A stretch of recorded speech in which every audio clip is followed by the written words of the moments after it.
సూర్యాపేట జిల్లా గరిడేపల్లి మండల కేంద్రంలో భారత వికలాంగుల హక్కుల పరిరక్షణ సమితి నల్గొండ జిల్లా ఇన్ఛార్జ్ కుర్ర గోపి యాదవ్ ఆధ్వర్యంలో సంఘం జిల్లా ప్రధాన కార్యదర్శి గుర్రం నరేష్ రెడ్డి అధ్యక్షతన నిర్వహించిన మండల ముఖ్య కార్యకర్తల సమావేశంలో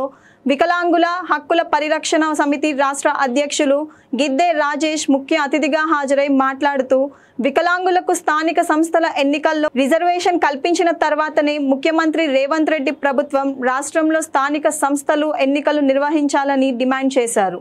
వికలాంగులకు రిజర్వేషన్ కల్పించకుండా వికలాంగులకు ఇచ్చిన హామీలను నెరవేర్చకుండా రేవంత్ రెడ్డి ప్రభుత్వం ఎన్నికలకు వెళితే గరిడేపల్లి గడ్డ నుంచే కాంగ్రెస్ పార్టీని అంతం చేసేలా ఉద్యమిస్తామన్నారు. మండల మహిళా అధ్యక్షులైనటువంటి నాగమణి గారికి అదేవిధంగా ఇక్కడ ఉన్నటువంటి మండల నాయకత్వాలందరికీ కూడా రాష్ట్ర కమిటీ పక్షాన ప్రత్యేకంగా ధన్యవాదాలు తెలియజేస్తూ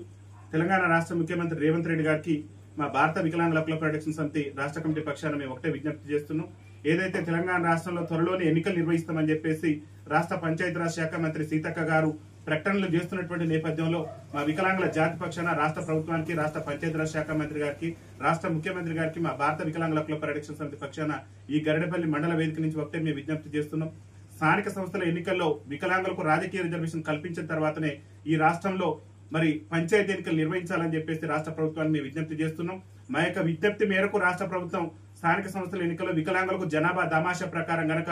రాజకీయ రిజర్వేషన్ కల్పించకుంటే మరి రేవంత్ రెడ్డి పార్టీ అనేటువంటి కాంగ్రెస్ పార్టీని కనుమరుగు చేసే విధంగా ఈ గరిడేపల్లి గడ్డ మీద నుంచే మా యొక్క ఉద్యమ కార్యాచరణను కూడా రూపొందిస్తామని చెప్పేసి ఈ సందర్భంగా తెలియజేస్తూ రేవంత్ రెడ్డి గారు ముఖ్యమంత్రిగా బాధ్యతలు చేపట్టిన నాటి నుంచి కూడా వికలాంగుల సమాజానికి ఇచ్చినటువంటి ఏ ఒక్క హామీని కూడా కాంగ్రెస్ పార్టీ ఎన్నికల మేనిఫెస్టోలో చెప్పినటువంటి వికలాంగులకు ఇచ్చినటువంటి హామీలు ఏ ఒక్క హామీని కూడా ఈ ఏడాదిన్నర పాలనలో నెరవేర్చకుండా వికలాంగుల సమాజం పట్ల ప్రవర్తిస్తున్న వివక్షను ఇప్పటికైనా మానుకొని ఈ రాష్ట్రంలో వికలాంగులకు ఇస్తున్నటువంటి 6,000 రూపాయల పింఛన్ తక్షణమే ఇవ్వాలి. అదేవిధంగా రాష్ట్రంలో వికలాంగుల మీద దాడులు పెరిగిపోతున్నాయి. వికలాంగుల సమాజం పట్ల ఇష్టం వచ్చినట్టు మరి దాడులు పెరిగిపోతున్నాయి కాబట్టి ఆ దాడులు అత్యాచారాలను అరికట్టే విధంగా రాష్ట్ర ప్రభుత్వం రాష్ట్రంలో వికలాంగుల అట్రాసిటీ చట్టాన్ని కూడా సమర్థవంతంగా అమలు చేయడంతో పాటు ఏదైతే తెలంగాణ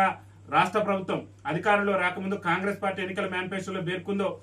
మేము వికలాంగులకు కూడా అధికారంలోకి వస్తే ఉచిత ప్రయాణ సౌకర్యం కల్పిస్తానని అయితే హామీ ఇచ్చిందో హామీని కూడా నెరవేర్చి వికలాంగులందరికీ కూడా ఆర్టీసీలో 100% రాయితీతోని తక్షణమే ఉచిత ప్రయాణ సౌకర్యం కల్పించాలని చెప్పేసి రాష్ట్రంలో వికలాంగుల విద్యార్థులు ఉద్యోగ ఉపాధి అవకాశాలు లేక చాలా ఇబ్బందులు ఎదుర్కొంటున్నారు కాబట్టి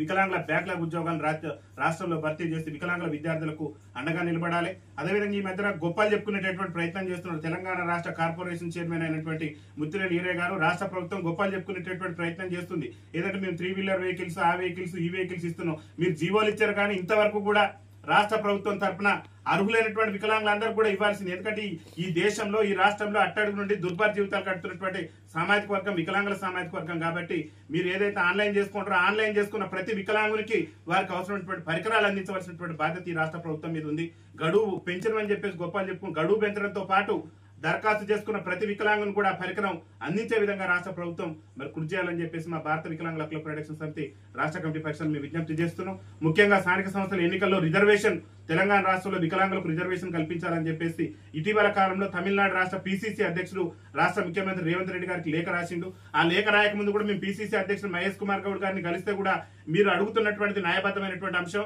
మా కాంగ్రెస్ పార్టీ కూడా ఏఐసిసి ఎన్నికల మేనిఫెస్టోలో పెట్టింది, మీకు 100% పంచాయతీ ఎన్నికల్లో రిజర్వేషన్ ఇస్తాం, ఆ రిజర్వేషన్ సంబంధించి నేను కూడా ముఖ్యమంత్రి రేవంత్ రెడ్డి గారికి లేఖ రాస్తున్నానని చెప్పేసి తెలంగాణ పిసిసి అధ్యక్షుడు మహేష్ కుమార్ గౌడ్ గారు చెప్పి రోజులు గడుస్తుంది. మరి ముఖ్యమంత్రి గారికి మహేష్ కుమార్ గౌడ్ గారు రాసిన లేఖ ఏమైంది? అదేవిధంగా తెలంగాణ రాష్ట్ర ముఖ్యమంత్రి గారికి తమిళనాడు రాష్ట్ర పిసిసి అధ్యక్షుడు రాసినటువంటి లేఖకు సమాధానం ఏం చెప్తారు ఈ రాష్ట్ర ముఖ్యమంత్రి చెప్పి తక్షణమే తెలంగాణ రాష్ట్ర ముఖ్యమంత్రి గారు తమిళనాడు పిసిసి అధ్యక్షుడు రాసిన లేఖ మీద స్పందించి వారి విజ్ఞప్తి మేరకైనా ఈ తెలంగాణ రాష్ట్రంలో తమిళనాడులో ఏ విధంగా అయితే వికలాంగులకు పంచాయతీ మున్సిపల్లో రిజర్వేషన్ ఇచ్చారో అదే కోణంలో తెలంగాణలో ఉన్నటువంటి వికలాంగులు కూడా రాజకీయ రిజర్వేషన్ కల్పించాలని చెప్పేసి మా భారత వికలాంగుల హక్కుల పరిరక్షణ సమితి రాష్ట్ర కమిటీ పక్షాన్ని విజ్ఞప్తి చేస్తూ పంచాయతీ ఎన్నికల్లో కనుక రిజర్వేషన్ కల్పించేందుకు రేవంత్ రెడ్డి ప్రభుత్వం ముందుకు రాకుంటే మాత్రం రేవంత్ రెడ్డి ప్రభుత్వాన్ని అంతం చేసే విధంగా రాష్ట్ర వ్యాప్తంగా మా యొక్క ఉద్యమ కార్యాచరణను రూపొందిస్తామని చెప్పేసి ఈ సందర్భంగా తెలియజేస్తున్నాం. వికలాంగుల